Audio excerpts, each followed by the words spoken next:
So very good morning to everyone. आइए चर्चा करते हैं कि नज़र लगना क्या है। मेरे एक सब्सक्राइबर ने पूछा कि सर क्या नज़र लगती है, क्या ऐसा होता है? हमारे बड़े बुजुर्ग ऐसा कहते हैं कि नज़र लग जाती है, तो क्या ये संभव है? क्या ऐसा होता है? क्या ये कुछ है? ये है नज़र हमें लग जाती है। ये एक किस्म का साइकिक डिसऑर्डर है, ठीक है। डिसऑर्डर्स दो प्रकार के होते हैं, एक फिज़िकल और एक साइकिक। ये साइकिक डिसऑर्डर है कि आप जैसे इसको समझने का पहले बहुत आराम से समझेंगे इसको। जैसे मान लीजिए किसी ने आपसे कहा कि आप बहुत सुंदर दिख रहे हैं और आपको ऐसा लगा, आप डरते हैं। देखिए इसमें क्या है कि आपकी मेंटल प्रिपरेशन बहुत ज़रूरी है। कुछ लोगों से अगर कहा जाएगा आप बहुत सुंदर दिख रहे हैं तो उन्हें कोई असर नहीं होगा, वो खुश होंगे। लेकिन कुछ लोगों से कहा तुम बड़े अच्छे दिख रहे हो यार, बहुत मज़ेदार, क्या स्वस्थ लग रहे हो, तो डर जाएंगे क्योंकि वो उनके माइंड में एक प्री कंडीशनिंग बनी हुई है, ठीक है। तो यहाँ पर पॉइंट ये है कि नज़र इसलिए लगती है क्योंकि तुम उस चीज़ को एब्जॉर्ब करते हो। बस यही सारा खेल है, ग्रहण करना।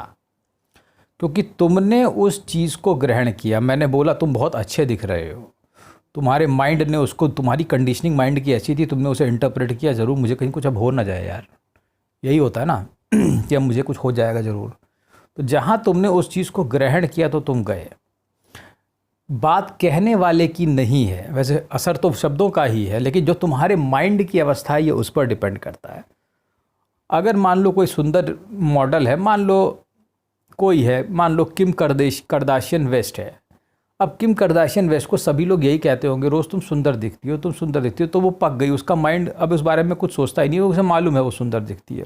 तो अगर उसको रोज़ ऐसे अगर नज़र ही लगती रहती तो फिर वो तो कभी रह नहीं सकती थी। समझने का प्रयास करो। तो उसको रोज़ नज़र ही लग जाती है कोई सुंदर बच्चा हो तो, है ना। तो इस तरीके से नहीं है, ये मेंटल कंडीशनिंग के ऊपर है कि आप किसी चीज़ को कैसे लेते हो।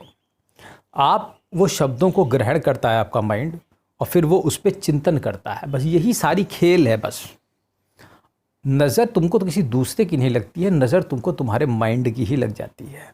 बस यही सबसे बड़ा पॉइंट है। तुम्हारा माइंड उस चीज़ को ग्रहण करता है और उस बारे में सोचता है। तुम्हारे माइंड में वो कैपेसिटी नहीं है कि तुम उसको वहीं पे रोक दो। अगर तुमसे कोई कहता है तुम्हें नज़र लग गई और तुमने उस बारे में सोचा ही नहीं, मतलब तुम अच्छे दिख रहे हो, तुमने सोचा ही नहीं और तुमने उसको वहीं पे स्टिल कर दिया, तुमने ग्रहण ही नहीं किया उसको, तुमने उस विचार को एब्जॉर्ब नहीं किया अपने में। समझने का प्रयास करो। और जब तुम उस चीज़ को एब्जॉर्ब नहीं करते हो तो तुम्हें कुछ नहीं हो सकता। लेकिन तुम क्या करते हो, तुम्हारा माइंड उस पर चिंतन करने लगता है, इसने ऐसा कहा, अब क्या होगा, अब ये होगा वो होगा।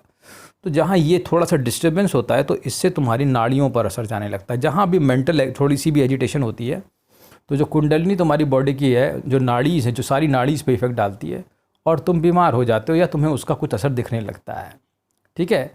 तो इस तरीके से समझे, अगर तुम अपने माइंड से ही मात खा जाते हो तो तुम अगर अपने माइंड को रोक लो वहाँ पर और उस बारे में कोई चिंतन मत करो, कोई भी सेकेंडरी थॉट्स जनरेट मत होने दो।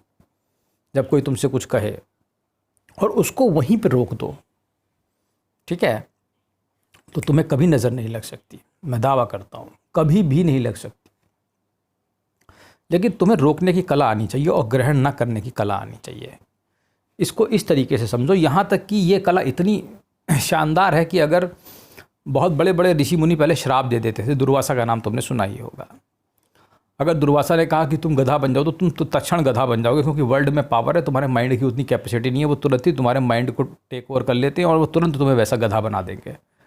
लेकिन मैं तुम्हें बताऊँ, अगर तुम्हारे माइंड में उसको भी उस कर्ज को भी रोक सकता है माइंड में इतनी पावर है। अगर तुम अपने माइंड को इस कंडीशन पर ले जाओ, एकदम स्टिल कर दो, तो तुम्हें कोई श्राप भी देगा तो कोई असर नहीं, चाहे कितना बड़ा सिद्ध हो, ठीक है। तुम्हें दोबारा उस चीज़ को याद नहीं करना है। बस यही सारा गेम है और इसको वहीं पे रोक दो। क्योंकि तुम योगी नहीं हो, सिद्ध नहीं हो, मैं मानता हूँ, तो तुम्हें उस चीज़ को वहीं पे रोक देना, उसे ग्रहण, उसके बारे में आगे विचार नहीं बनने देना, चाहे कुछ भी हो जाए। तुरंत ही अगर तुम्हारे माइंड में उतनी पावर नहीं भी है, किसी दूसरे काम में अपने माइंड को लगा दो उसी वक्त। अगर वो वैसे नहीं हो सकता तो उसके लिए कुछ ना कुछ हमें अल्टरनेटिव सोचने पड़ेंगे, ठीक है। अगर तुम्हारे साथ ये प्रॉब्लम आ रही है, क्योंकि वो होता नज़र कुछ नहीं होती है, वो वर्ल्ड की पावर है, द पावर ऑफ वर्ड्स। जो माइंड एजिटेट होता है उससे साइकोलॉजी है, वो एक किस्म की एक साइकिक डिसऑर्डर है वो। उससे कुंडलिनी में वाइब्रेशन होती है तो नाड़ी हिल जाती है, तो नाड़ी के हिलने से वैसा हो जाता है, वर्ड से फ़र्क पड़ता है।